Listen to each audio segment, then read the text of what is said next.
Okay, hi everyone. Good evening, good morning to everyone joining in for this session. We're also live on YouTube. So wherever you are, whether you're on Zoom or YouTube, just leave us a hi with your name and the city that you're from. We're going to get started very, very soon.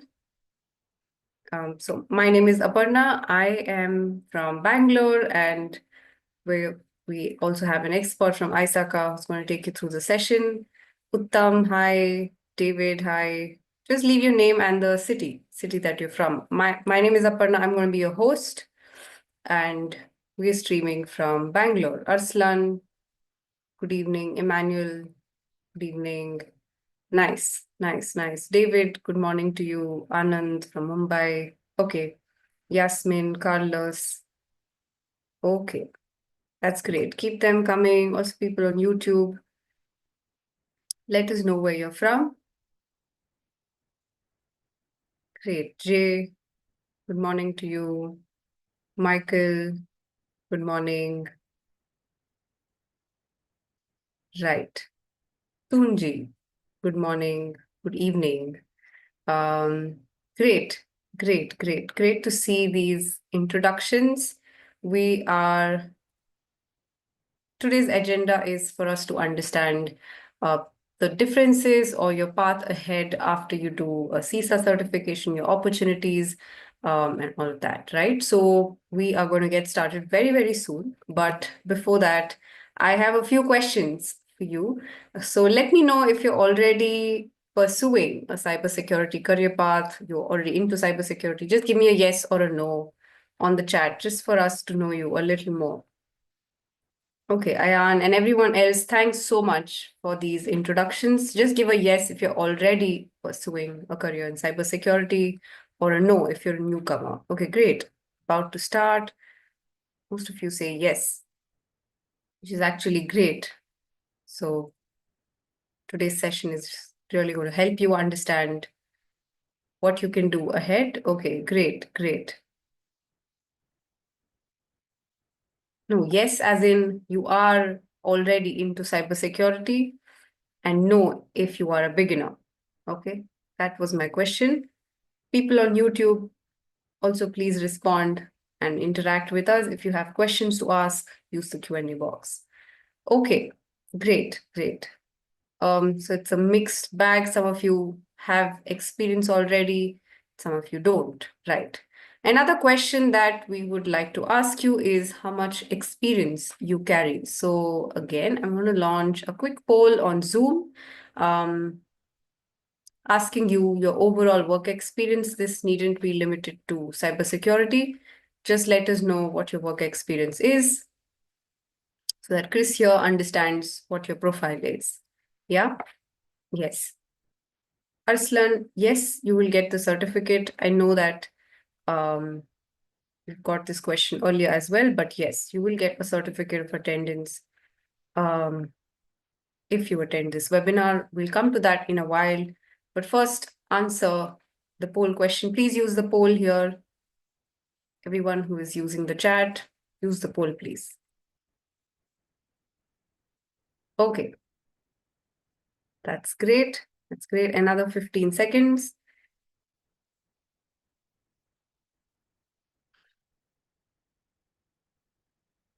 Okay. People on YouTube are silent today. We've not got responses from there. So use that live chat, guys. Interact with us. Let us know what your work experience is. Yeah. Okay. Sujit, hi. Sujit is joining us from YouTube. Great to have all of you respond on the polls. I'm going to end the poll and share results as well. So Chris, you can see, it's again a mixture. A lot of people have more than 10 years of experience and some of them less than 2 years. Great. So let's quickly jump right into the session. Some ground rules before we start. I know a lot of you may have questions to ask. So please use the Q&A box for any questions. Do not use the chat box. You might miss it. I might also keep the chat box off for some time to avoid distraction. So remember to post your questions on the Q&A box, and people on YouTube, use the live chat. So what we're going to do is we're going to collect all your questions and get them answered towards the end. So do not worry if we don't answer it immediately. You don't have to post the question again. Remember, I will be keeping a watch on the Q&A box. You don't have to worry, right? And yes, you will get the recording after the webinar is done. We'll collect your name and we'll also send the certificate along with the recording. Okay, so that will happen the next 24 hours. So again, please don't send us emails or questions on the Q&A box asking the same question. Remember, you will get the recording. If you do want to watch the session live right after the webinar is done, we're streaming on YouTube, so you can just catch the recording there. Okay, right? So if you're clear with the instructions, I'm going to proceed ahead and introduce Simplilearn to you, and I'll let Chris handle his introduction and a little bit about ISACA as well. So Simplilearn offers skills in various domains, including tech, cybersecurity, AI, Gen AI being, so we're one of the thought leaders in generative AI as well. We've got a lot of courses in various domains. And today's focus, of course, is the certification courses in cybersecurity, particularly the CISA certification. So we'll talk about the course towards the end. We'll help you guys understand how you can make a decision as to whether you should pursue a CISA or a CISM, right? So Simplilearn has touched more than 5 million careers worldwide. And so we've got learners from 150 plus countries. Yeah. So you can check out simplilearn.com to understand our portfolio of courses. So Jayesh, today's agenda is to talk about the CISA and the CISM. We'll do another session about the other certifications in cybersecurity. Okay, right? So over to you, Chris. Welcome to the session. I'll let you introduce yourself and also a bit about ISACA. Okay, fantastic. Thank you, Aparna. And hello, everybody. My name is Chris DeMale, so I'm Senior Director with ISACA. I have responsibility for the US, where I'm based, all the way around to India, where Simplilearn is based, and then all the way back around the world. So from everybody that has expressed where you're from, really welcome to all of you. And with a broad swath of where people are in their current careers, we've got a good amount of ground to cover. So please don't hesitate to ask questions in the Q&A so that we can create something that's specific for what it is that you need out of this conversation, right? I'm going to, if I can do this effectively, I'll go ahead and get started with sharing my screen. And so give me just one moment while I set that up. Okay, and hopefully, if I've done this effectively, you're now able to see the details on what I'm putting forward on the screen. So let me share this PowerPoint, and this will be shared with all of you at the end of our conversation here today, so that you'll get access to it. And so the theme here is, why am I here, right? Why am I interested in getting some additional training, getting some additional certifications? What is it that means, right? So we'll talk a little bit about that before we start getting into the specifics of these certifications. I work for a global nonprofit called ISACA, ISACA, but we go by the full-on ISACA at this point in time. Having been around since 1969 with over 180,000 members across the globe.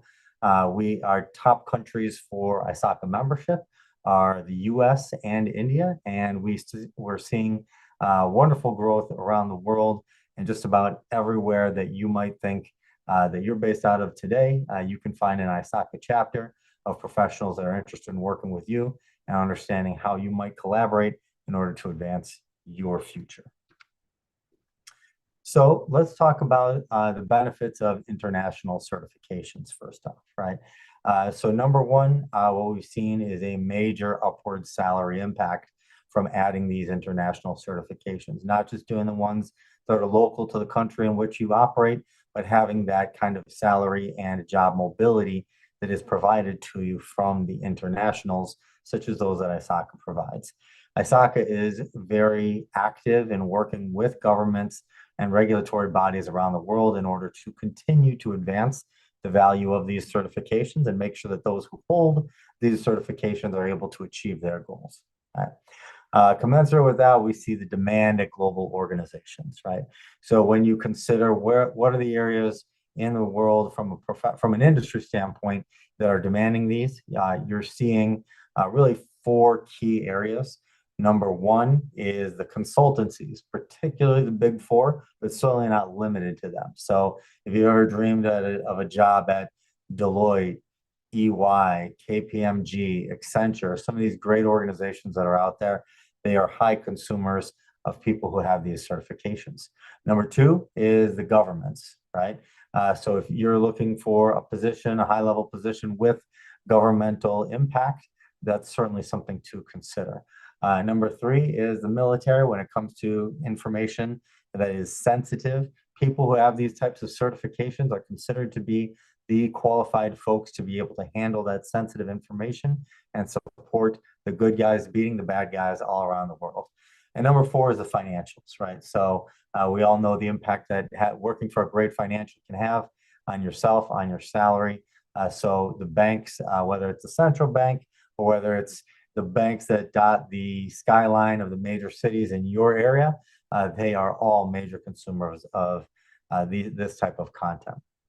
And then finally, it's the wider scope of capability to demonstrate your skills, not just in a way in terms of what's demanded from a local standpoint, but being able to complete standards at a wider scope that's recognized within the industry.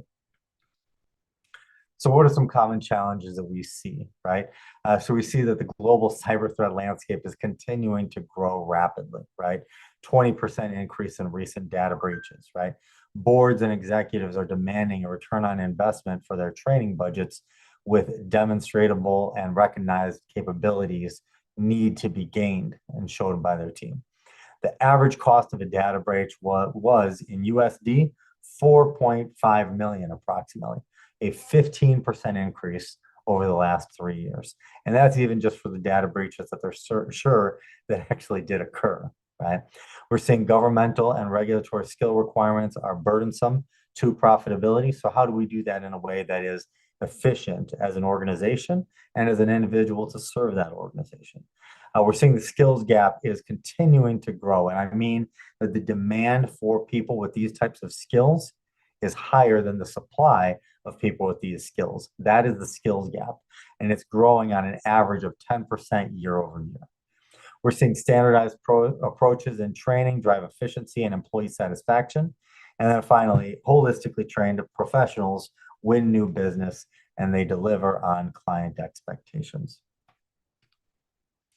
And so what does it mean to take accredited training, right?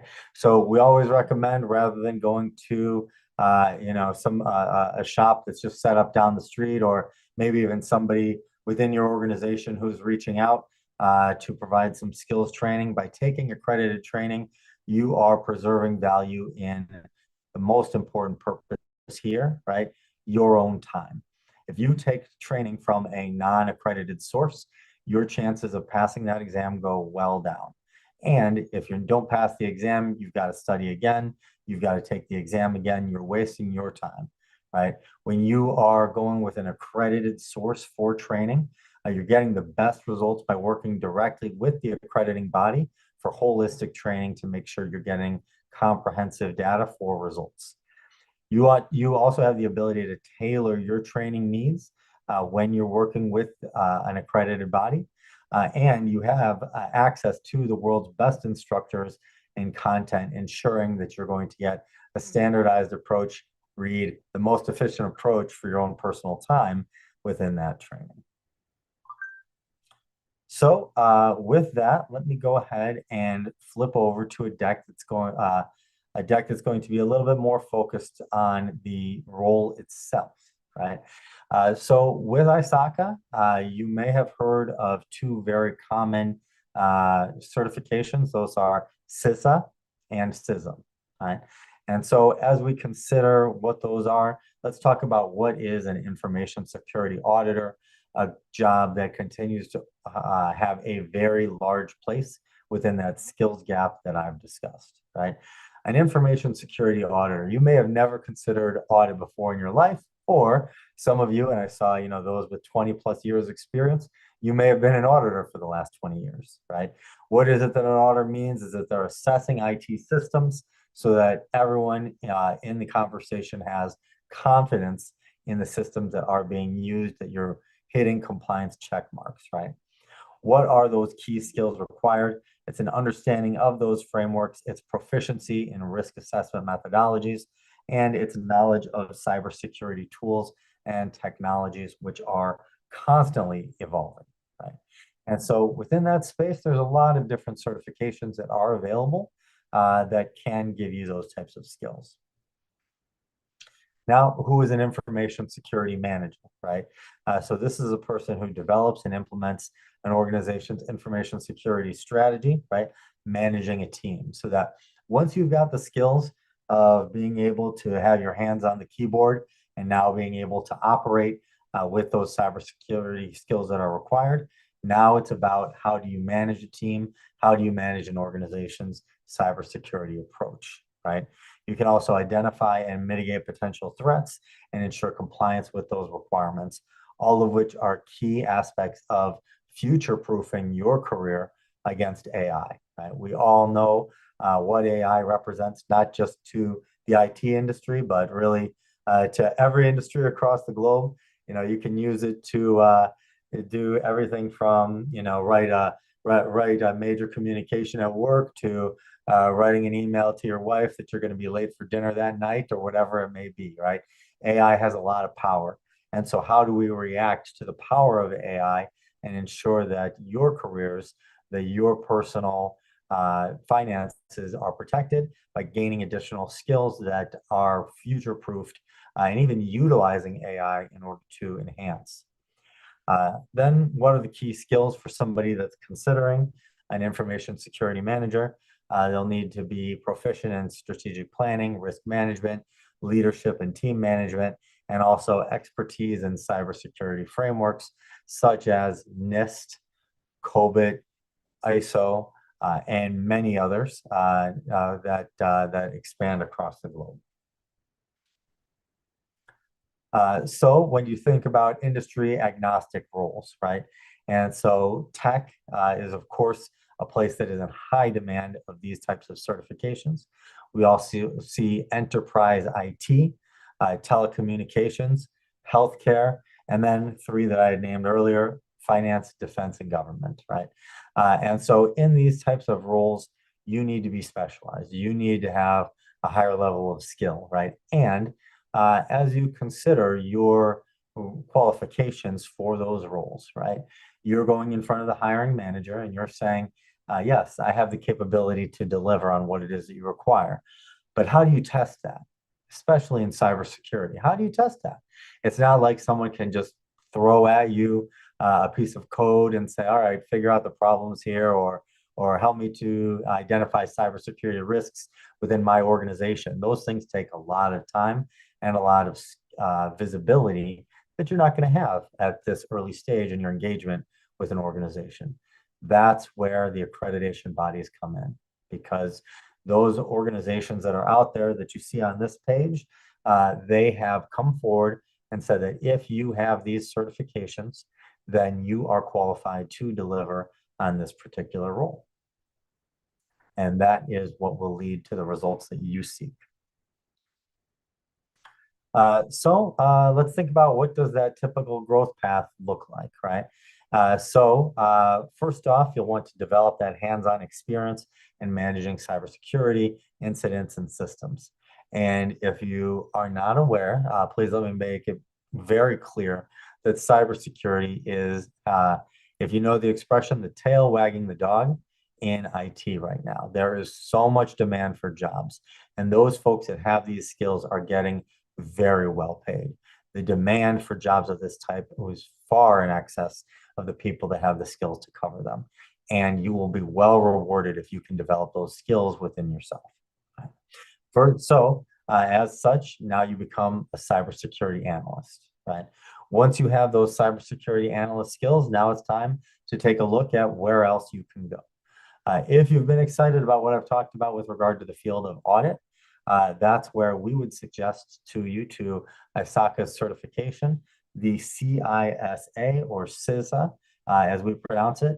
It is the #1 certification in India for ISACA. And in fact, it's the #1 certification for ISACA around the globe, right? It is the gold standard in IT audit. It really does have a focus on compliance, governance, and building expertise in risk assessments and audits. Many CISAs, after their time there, or if people are more focused on cybersecurity from the start, they may turn their vision to the CISM, right? CISM. This is for folks who are looking to lead teams, folks who are leading teams or aspiring to lead teams, or who have teams that have the capability to one day be those leaders, that want to deal with strategic security measures and shape organizational policies. And then there are senior roles and beyond once you have achieved the CISM, as you're starting to look at the CISO role, CISO. That's not a certification, that's the role of Chief Information Security Officer or Security Consultant or an advisor to top enterprises, where, of course, we know that there's major financial gains to be awarded in that scope. Here's why cybersecurity certifications matter, right? We've seen the rising demand. We're seeing that those threats are growing. We've seen some numbers on that. Certifications validate expertise. Once again, when you're going in for that role, you can't just solve an organization's problems. You can't just prove your skills on the spot. Certifications prove your skills. And then the open career opportunities. Those certified professionals often have access to higher salaries, promotions, and enable these types of career shifts. So let's talk about some comparisons between the types of certifications that are out there. So this has to do with CISA and CISM, right? And so when you're considering CISA or any type of certification that you are looking into, you'll want to make sure to pay attention to what is the focus area. I very frequently get the question in webinars, just like what we're doing today, of where should I start? Right? And my advice is always, well, what is it that you're passionate about, right? What is it that you're looking to accomplish with your role, with your life's work, right? When it comes to CISA, we don't always see, and please let me direct your attention to the survey that Aparna has just put up for us, right? Yeah, What's stopping even I you put that from up is just to understand what the concerns are. But sorry, you can continue. No worries, Aparna. Yeah, so we see the poll, so please complete that so we can continue to gain some information and gain direction on what it is that you're looking for in this conversation, right? So there's very few people that are born auditors. And so if you've never thought about audit before, or even in university, if that was something that you heard about a little bit, I'll tell you that it is actually a pretty exciting career track, because it is so important to be secure, right? It's not just about being able to perform the tasks, but when you're working for those top flight organizations, then it's essential that you're able to deliver that type of content in a secure manner, right? You see the key domains that are listed here, right? As well as the prerequisites, which is 3 to 5 years of experience in IT. And also, this is for individuals who enjoy technical auditing and analyzing IT systems with very, very high competitive salaries. Both CISA and CISM are in the top 5 highest paying certifications in IT based on recent studies. So there's definitely a major demand here.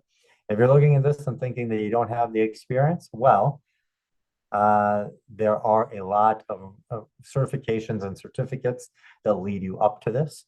And we would recommend for you to reach out to the team at Simplilearn, who can guide you into the right certifications for your role. On the right-hand side, we see the CISM, right?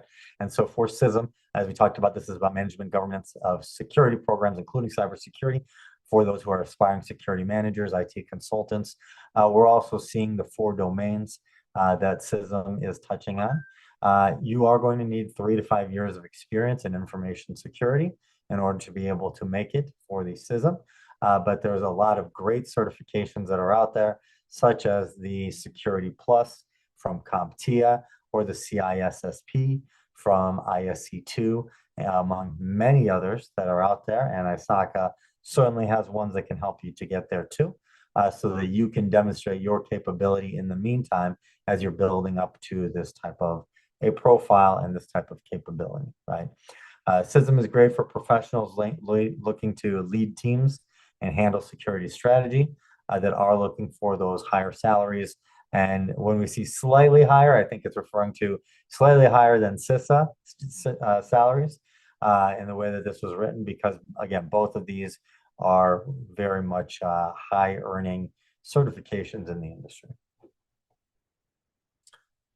So when you're choosing the right certification, these are a couple of key things for you to focus on. Number one, choose CISA if you enjoy technical auditing and assurance, being able to evaluate a system and understand whether it's accomplishing its goals or whether changes need to be recommended. Right?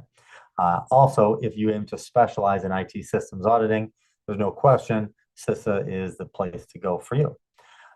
For CISM, that's where you'll want to turn if you're looking to lead security teams and you prefer managerial and strategic roles. CISM does a great job of opening those initial doors to get to those highest levels of your capability. We always suggest assess your career goals, interests, current experience, and talk with some experts who you can find at Simplilearn to walk you through that process. Aparna, do we have results yet from the most recent poll? Yes, we do, which is why I launched the poll a little early to save time. So I'm just ending the poll and also sharing these results. So what's exactly, not a cybersecurity professional, a lot of you are already one. So the question is about how, what's stopping you from becoming an information security professional. So we've got answers. A lot of them have said that they don't have the practical exposure or their work schedule doesn't allow them to upskill or take time off for learning. Some of them also feel they can't learn from pre-recorded lessons, and about a fourth of them feel that they can't find a program with a comprehensive curriculum covering all the bases, right? So that's where we have the CISA certification coming in. Chris, I'm just going to share my screen and show them the details of the course here.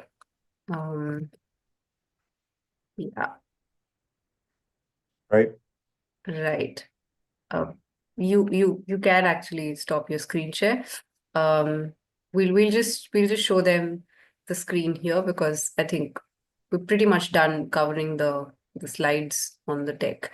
So if you can see, the certification covers various topics in the learning module. So Chris, if you can take them through what they're going to be learning in the course first, and then we'll talk about the rest after that. Sure. Yeah, absolutely. And so what we see here is the domains of CISA, right? And so CISA actually went through a major update in 2024. And we're very excited because we do have these regular job practice updates that allow for the certifications to remain relevant.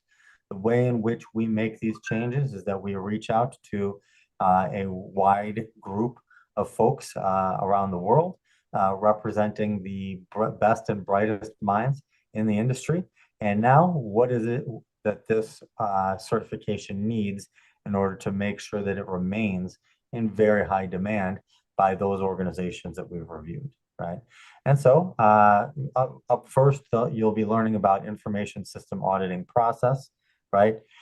You'll be learning about governance and management of IT. If governance is a new phrase to you, right? Governance is around at the highest level, building out systems that are going to both achieve business goals and remain secure in a way that's not going to make you the victim of a lawsuit, right? We know that, for example, privacy lawsuits are something that are becoming bigger and bigger no matter where you live around the world.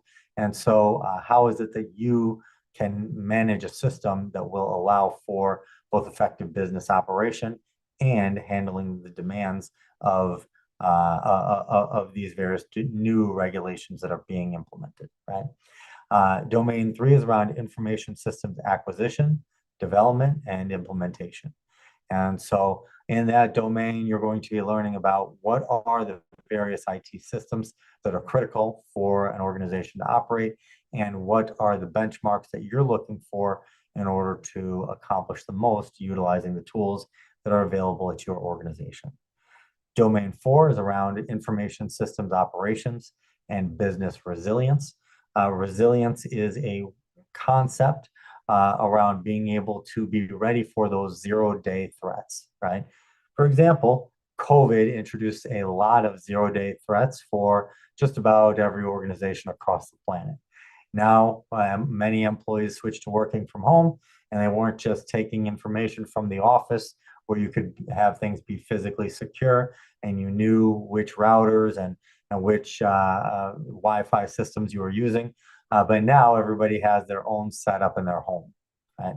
And when you have that scenario, when you're making that transition, that introduces a lot of new risks that could seriously harm the resilience of your systems.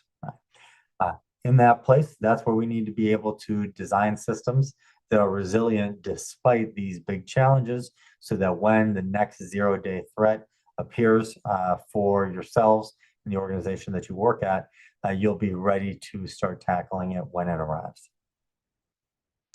And then finally, domain 5 around protection of information assets.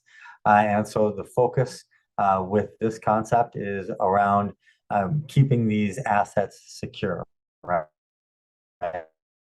Assets can refer to pieces of information, or it can refer to things as widely varied as personnel or hardware. And so what are the systems that need to be carried out in order to ensure that you remain secure with the assets that are under your responsibility? Great. Thanks for that. Thanks for taking them through the curriculum. Some other features of the course that you should be knowing is that along with live instructor-led training, you also have an option to take self-learning modules. You'll spend a little more time if you opt for the online self-learning mode of training, which is about 40 hours. But if you take say, live instructor-led training, you get 32 hours of training, right? So you can check these schedules here on the course page. I've shared the link on the chat. So along with that, you also get access to the exam voucher. You get access to a simulation test that can help you become exam ready. And of course, like Chris mentioned, we are the accredited elite training partner of ISACA. So he also mentioned how it's important for you to take training from accredited sources, right? So Simplilearn is accredited there. And of course, the curriculum is up to date as per the latest CISA exam, right? So we took you through the 5 essential domains that you will need to learn in order to pass the exam. And of course, a couple of more features that I would like to highlight here is that we offer an exam pass guarantee, which means that if you do take the training, you will be ready to take the exam. And how do you exactly unlock the training certificate is by finishing the either the online self-learning modules or the live modules. You finish about 60% of them, and you also pass the simulation test, 85% of the course, and then you pass the simulation test and you get a 60% score there. So that's when you unlock this training certificate, and after that you're ready to take the CISA exam, right? Someone was asking about the minimum work experience that's required. That's also there in the course page. But Chris, would you like to highlight the eligibility criteria for both the certifications, both CISA and CISM? Yeah, sure. Thanks, Aparna. And so for the eligibility requirements, right, Number one is that you need to have 3 to 5 years of IT or equivalent experience, right? Right. So how that is judged for each person can vary quite widely, right? And so we would recommend to take a look at ISACA.org, where you can find more detail if you're curious as to the things that you have and whether they qualify. Most importantly, you'll need the skills in order to be able to pass the exam, right? Once you can pass the exam, then it's a question of being able to put that on your resume, right? Indicating that you have passed the exam, now being able to get the job that will get you the experience if you don't have it today. If you're a jobs changer or if you're recently graduated from university, it's a very smart idea to gain these skills, be able to demonstrate that you can get into these roles where you will need these certifications in order to be able to deliver on many of the roles that you aspire to. Right. So, yeah, as you mentioned, Aparna, not to go into too much detail here, but yeah, once you've passed the certification, you'll apply, you'll demonstrate your skill set in terms of your work experience, and then you will have adherence to the CPE program, continuing professional education program. Some of you are hopefully collecting CPEs here today to ensure that not only are you an expert on the day that you pass the exam, but you are for the years and years to come. Got it. So I know, I mean, these are questions that are already there and answered on the course page, but one particular thing that I found interesting was the adherence to the code of professional ethics. So what is exactly this, and how does this influence someone getting a certification? Yeah, thanks, Aparna. So if you are censured for an ethical violation, you should expect to not qualify for one of your certifications or to lose it, right? We all know that, a major component as a certification body, as ISACA is to ensure that all personnel are operating ethically and upholding the good name of these certifications as they represent themselves out in the industry. So maybe it's obvious, maybe it's good to reinforce it, but make sure that you are behaving in those types of ways that support this strategy. Got it, got it. So how is really the CISM certification different from the domains that we cover here? If you can just highlight it, and then we can proceed to the Q&A. Sure. Do you have the CISM up here? I do. Give me a moment. Sure. And Yeah. so CISM has some critical differences from CISA. However, there are plenty of people that get both. There's quite a lot of overlap. And as I mentioned, some of the other most common overlaps include the SEC Plus or the Security Plus or the CISSP. There's also folks that get the CCSP for those that need cloud audit capability from ISC2, and that leads them to a lot of these ISACA certifications. So you'll see domain 1 is around information security governance, right? And so you've heard me talk about that concept of governance, which is all important right now, as well as information risk management. So this is both the governance, the high level decisions, and then risk management, which is getting down to at the keyboard level of ensuring that you've got your incident response and other types of capabilities of your systems that are ready to go. And then we're finding domain 3 around information security program development and management. So as you build out those programs, how do you do it? How do you evaluate those programs? Where is it that you choose to invest? And then finally, in incident management, which has become such an important part of cybersecurity in this particular moment. There's lots of tools, there's lots of resources being thrown at incident management, and that is why it is important enough to occupy domain 4 of the CISM certification. Right. Great. Thanks so much, Chris, for highlighting the differences and also taking them through the curriculum and the content. So I'm going to launch a quick poll once again, asking you if you are interested in any of these certifications. So please click a yes if you would like to be contacted by a learning advisor from our team, and they'll take you through all the details, basically everything that you find on the course page, and also your questions answered, right? So I'll keep the poll live for a while, and then I think we'll take questions now. I think Jayesh will answer this question first. Does either of the certifications require programming knowledge? That's probably a question that a lot of people might have. Yeah, that's a great question. And so the answer is no. So programming is not required, but depending on your programming experience, it certainly can qualify towards what you need, the experience that you need for the certification. So if you don't have programming experience, no need.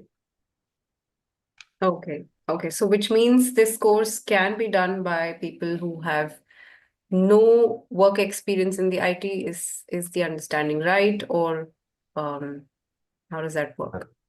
Yes, that's correct. Okay, great. So that also answers one of our questions on YouTube. So the first question that we had from Nayak is how are these courses, or how should one make a decision between a CISA or a CISM if they are at a leadership level, say a director or a VP level? So how do they make that decision? Yeah, great question. So if you're already at the leadership level, then I would absolutely direct you to what is it that you aspire to do next, right? There are also additional certifications that the experts at Simplilearn can help direct you towards, right? If you are already leading a team of auditors, well, do you necessarily need the CISA anymore? No. Now you're thinking more about risk. You're thinking about governance. You're thinking about system design, right? If you are managing cybersecurity professionals, CISM is probably going to be a very good choice for you. But if you're already at that level where you don't have hands on the keyboard anymore, while CISM is a good solution, there are other good solutions for you too, depending on where you want to go next with your career. So that's a great question. And the answer is, I don't mean to defer or to give you a weak answer, right? But it really depends on you and what it is you want to do next. There are certifications for every type of job that is in demand. And then the question is really determining what's right for you. Right. So someone had this question for beginners, what certification to get? I'm assuming it's CISA first and then CISM. Is that correct? Someone has the question. Yeah, I would say that CISA is a specific type of role as an auditor that is in a high level of demand. But I would suggest for you to consider whether an auditor is of interest to you before you pursue it. So it definitely is not CISA and then CISM. That's not like a sequential order by any means, right? So if you are more about hands on the keyboard, learning about cybersecurity, system design, things of that type, you could be very well suited towards CISM. I don't mean to be a broken record, and I don't definitely reach out to Simplilearn to understand. It depends on what your interest is. If you're hearing what I've said today about audit and that is exciting to you, great. And if you're looking at what CISM is all about and that's more exciting to you, that's going to be a better place for you to start. And I would always recommend follow your passion. That is what's going to get you the best results throughout your career. While you can fill a job role, right? But once you identify how this goes into your career and the things that are most important to you, that's where you can really grow and develop into the career that you're looking to build. Got it. Got it. Great. So another question, I have work experience on firewall as a security engineer for over 15 years. Does it meet the prerequisites mentioned for CISA or CISM? Yeah, in most cases that will. So I am not the arbiter of that, so I can't be held to it, but I would say that take a look at the detailed requirements, and the vast majority of the time you find a firewall engineer will qualify for what is required as the prerequisites. Right. So Prati, we did explain how the rules are different. So in case you missed that portion of the session, you could take a look at the recording. We also talked about how an information security auditor is different from a manager. Okay, so in case you missed that, please check the recording. How to fulfill criteria of 5 years of work experience for a beginner. I'm assuming the answer is to actually work for 5 years. Chris, do you want to take this question here? Yep, yeah. So these certifications are 3 to 5 years. Yeah. So we will actually take certain types of university or studying or various capabilities that can be applicable. So take a look at the detailed requirements. I would say then that now if you're saying, well, I don't have the qualifications still, right? I understand that. And we're here to help you transition into that. So by taking these exams or other types of certifications that exist out there, that is what leads into being able to get those jobs, right? So that in order to be an auditor, to be an IT auditor, does it require having a CISA? No. So you can get started there, right? But in order to get to the higher levels, to get to the higher pay scales and be able to sign off on certain types of reports, then you will need to achieve it. So that is just one example of many, but what I would recommend to you is you have to start somewhere. The best place to start is with an education expert who can help give you some direction. Great. So to answer Kishore's question, you can check out the course page for the fee because we've got audience from different countries. It's not going to be possible for us to share the fee here, but you could definitely check out the course page for all the details related to fee. And also, so whatever fee we show may not be accurate because there might be discounts running in. So the best person to answer this question is actually a learning advisor. So please, drop in your details on the course page and someone will reach out to you. Let's take the last couple of questions. Bunty, if you could be a little more clear with your question. So his question is, what about OT system security for industrial control systems, PLCs, SCADA, etc.? Operation technologies for utility plants, water plants, oil and gas plants. I'm assuming he has a question about what certification fits better. Yeah. Yeah. Well, those industries, the more regulated the industry, the more demand there is for these types of certifications. Right. And so for the industries that you mentioned, they certainly take on a lot. But you can imagine, I have seen literally every company that you can think of off the top of your head. Once it reaches a certain size, has a requirement for IT and has a requirement for IT audit. Those two things go hand in hand. So gaining that expertise is going to benefit you no matter what industry that you're entering into. But certainly those that have high value assets, such as like the oil and gas industry, that have a requirement for security are going to be even higher in demand for these certifications than other types of industries. Got it. Got it. And another question here, I would like to write the CISA in 2025. I currently work as a compliance officer. How can I achieve this? Great. Well, you're already working as a compliance officer, so that's fantastic. My recommendation to you would be use the path that will, because you already have a great job, use the path that will be as efficient as possible for you. Right? We talked about some of the reasons to take accredited training. We do see that, there are pirated content available. There's third-party content that's available. And especially with something like the CISA that just went through a job practice update, go to the source. And folks at Simplilearn are able to get very good values on official ISACA content and can give you the training that you need to pass on the first time. Because the worst outcome is when you fail.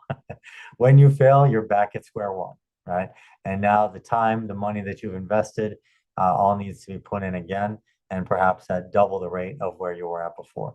And it should not be surprising to you at all that the vast majority of people that take low quality training end up coming back to us. And when they do, then they're buying things from the website They're buying things from our accredited partners like Simplilearn in order to ensure that they're getting a good experience this time around. They have learned their lesson. So be smart, be efficient, and take the best experience that you can to get through the certification. On the other side of it, that is well worth your time because of the increase in salary that's available to those that have these certifications. Got it. Couple of more questions on the chat that came in. Which certification to pursue after ISO 27001 and ITIL 4? Yeah. Great. So my recommendation, someone who has that experience is typically going to be looking at the CISA.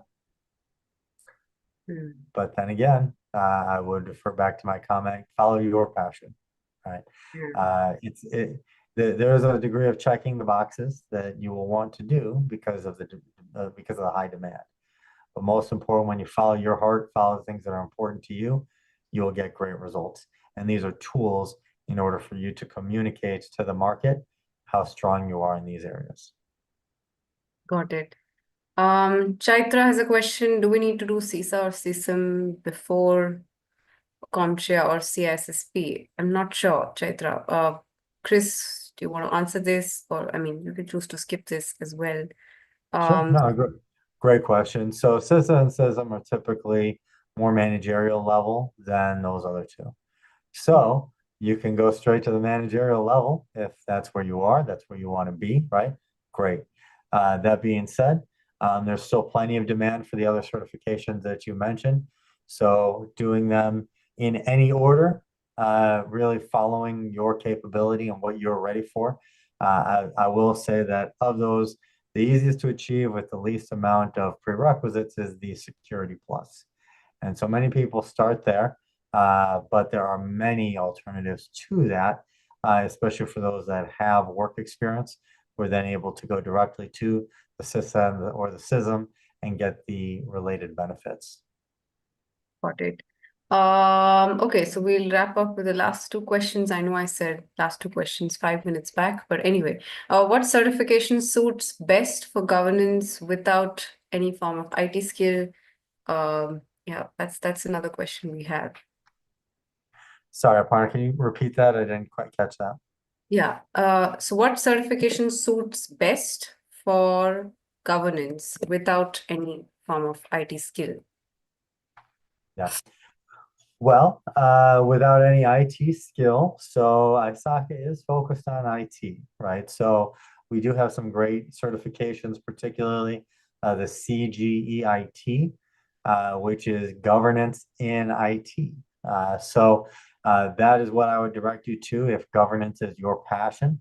But if you are not interested in IT, to be candid, I may not have anything for you because that's where our expertise is. So then it would be even more important to reach out to your education advisors at Simplilearn to identify what's going to be the right path if IT is not what suits you.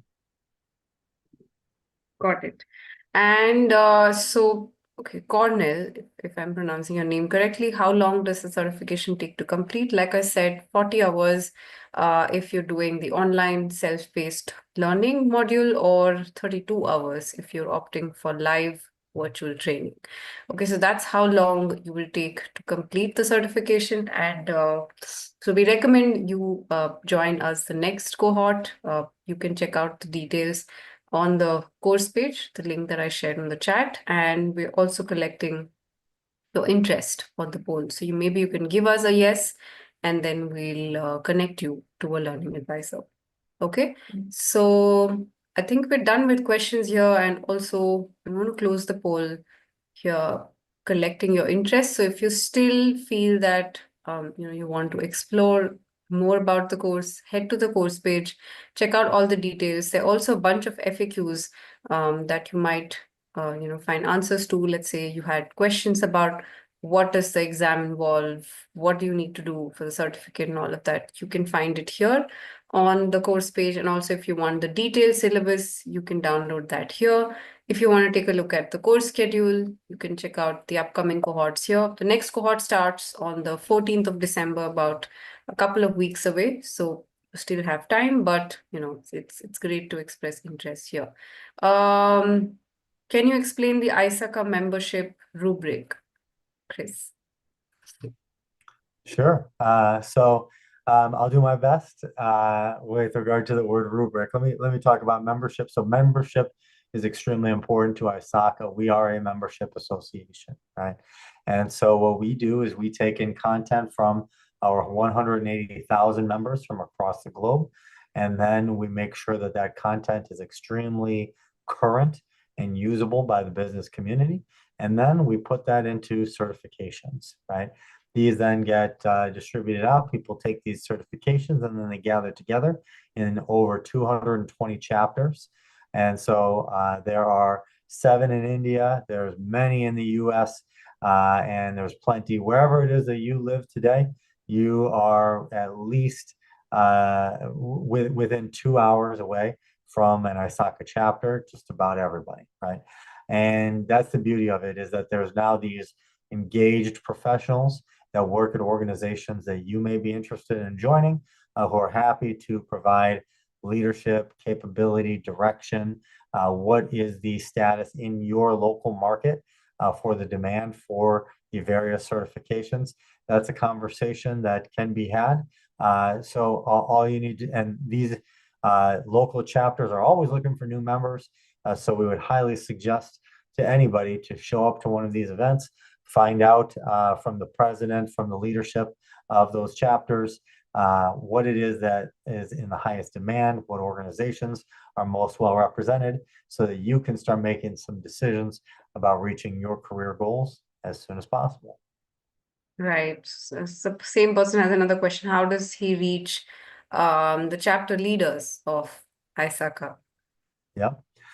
That I would suggest a few different, that's going to depend on your chapter, right? But depending on the city that you're in, depending on the country that you're in, do a quick search, ISACA chapter and your city name, right?